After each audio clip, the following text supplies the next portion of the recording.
Chapter 29, Armed Police. It was dawn by the time they trundled back into gray clothes. This time, there was no police car to give them a lift. It was a very long way home from London on a Motability scooter. Over the speed bumps they went, bump, bump, bump, and whirred into Granny's drive. What a night, sighed Ben. My word, yes. Good golly, I do feel rather stiff from sitting on that thing for so long, said Granny as she eased her old and tired body off the scooter. I'm sorry, Ben, she said after a pause. I really didn't mean to hurt you. It was just so nice spending time with you. I didn't want it to stop. Ben smiled. It's okay, he said. I understand why you did it, and don't worry, you're still my gangster, Granny. Thank you, said Granny softly. Anyway, I think that's quite enough excitement to last a lifetime. I want you to go home, be a good boy, and concentrate on your plumbing. I will, I promise. No more heists for me, chuckled Ben. Suddenly, Granny froze. She looked up. Ben could hear a helicopter whirring overhead. Granny? Shh. Granny adjusted her hearing aid and listened intently. That's more than one helicopter. It sounds like a fleet. Woo, woo, woo, woo. The sound of police car sirens screeched from all around, and within moments, heavily armed police surrounded them from every angle. Granny and Ben couldn't see any of the bungalows in the close anymore because they were wrapped behind a wall of policemen in bulletproof vests. The whir of the police helicopters overhead was so deafening that Granny had to turn her hearing aid down. A voice came over a megaphone from one of the helicopters. You are surrounded. Put down your weapons. I repeat, put down your weapons or we will shoot. We haven't gotten any weapons, shouted Ben. His voice hadn't broken yet, and it came out a bit girly. Don't argue with them, Ben. Just put your hands in the air, shouted Granny over the noise. The gangster pair put their hands up. A number of especially brave policemen surged forward, pointing their guns right at Ben and Granny. They pushed them over and pinned them to the ground. Don't move, came the voice from the helicopter. Ben thought, how could I move with a great big policeman kneeling on my back?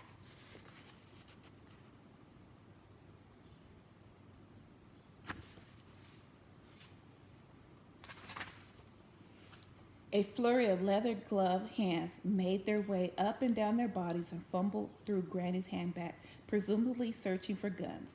If they had been searching for used tissues, they would have been in luck, but they didn't find any weapons. Ben and Granny were then handcuffed and brought to their feet. Out from behind the wall, a policeman out from behind the wall of policemen stepped an old man with a very big nose, wearing a pork pie hat. It was Mr. Parker, Granny's nosy neighbor. Chapter 30, A Packet of Sugar. Thought you could get away with stealing the crown jewels, did you? Whined Mr. Parker.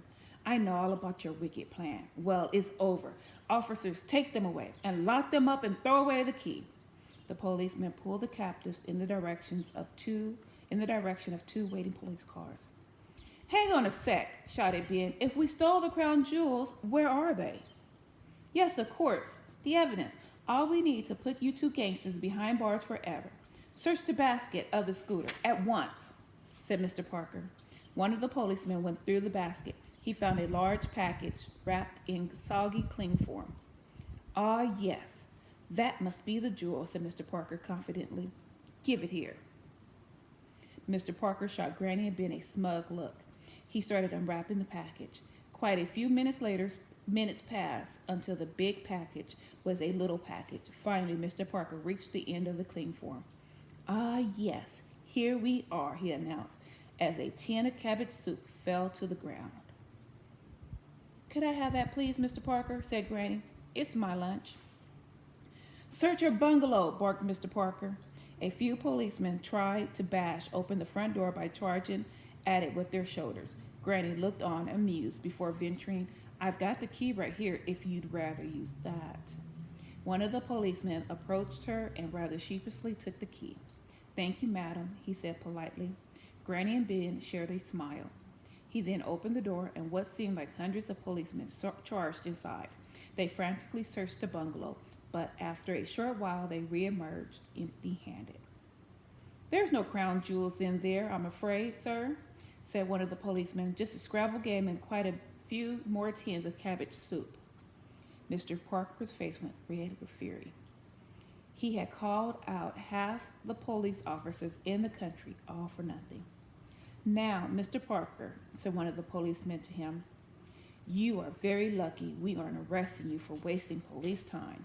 "Wait," said Mr. Parker. "Just because the jewels aren't on them or in the house doesn't mean they don't have them. I know what I heard. Search the garden. Yes, dig it up." The policeman put up a calming hand. "Mr. Parker, we can't just..." Suddenly, a light of triumph lit up in Mr. Parker's eyes. "Hang on. You haven't asked them where they were this evening. I know they went to steal the crown jewels, and I bet they don't have an alibi for tonight." The policeman turned to Ben and Granny, frowning. "Actually, that's not a bad point," he said. "Would you mind telling me where you were tonight?" Mr. Parker said, positively beaming now. Just then, another policeman waddled over to them. There was something familiar about him, and when Ben saw his mustache, he knew why. "Boss, we've just had a call through for you on..." PC Fudge began, holding up a walkie-talkie. He stopped suddenly, staring at Ben and Granny. "Well," he said, "if it isn't the clean film people." "PC Pear," said Ben. "Fudge," corrected Fudge. "Yes, sorry, Fudge. Nice to see you again." The superior officer looked confused. "Sorry?" "The lad and his granny. They're the Clean Film Appreciation Society. They went to their annual meeting in London tonight. I dropped them off, in fact." "So they weren't still in the crown jewels?" asked his boss. "No," laughed PC Fudge. "They were merging with the Bubble Wrap Society, still in the crown jewels indeed." He smiled at Ben and Granny. "What an idea." Mr. Parker had gone red in the face. But they did it. They're villains, I'm telling you." While he was sputtering, the superior officer took the walkie-talkie from PC Fudge. "Yep, right, thank you," he said. He turned to Ben and Granny. That was Special Branch. I asked them to check if the crown jewels were still there. Turns out they are. I'm sorry, ma'am and boy. Well, we'll have those handcuffs off of you in a jiffy." Mr. Parker slumped, looking utterly dejected. "No, it can't be. If I hear one more peep out of you," Mr. Parker said the policeman, "I will throw you in the cell for the night." He turned smartly on his heels and walked over to one of the patrol cars, followed by PC Fudge, who waved at Ben and Granny as he left. Ben and Granny approached Mr. Parker, their hands still cuffed together. "What you heard was just stories," said Ben. "Just my granny telling me stories, Mr. Parker. I think you may have let your imagination run away from you." But, blustered Mr. Parker. "Me, an international jewel thief?" Granny chuckled. The policemen all started chuckling too. "You have to be a big daft to believe a thing like that," she said. "Sorry, Ben," she whispered to her grandson. "That's okay," Ben whispered back. The policemen unlocked the handcuffs and hastily retreated into their cars and vans and sped out of Gray Close. "Sorry to disturb you, madam," said one of the departing officers. "Have a good day." The helicopters disappeared up into the dawn sky. As the blades got faster, Mr. Parker's precious pork pie hat flew off his head and into a puddle.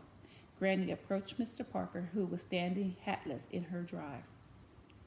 "If I ever need to borrow a packet of sugar," she said kindly. "Yes," said Mr. Parker. "I'm sorry. If you ever need to borrow a packet of sugar," she said kindly. "Yes," said Mr. Parker.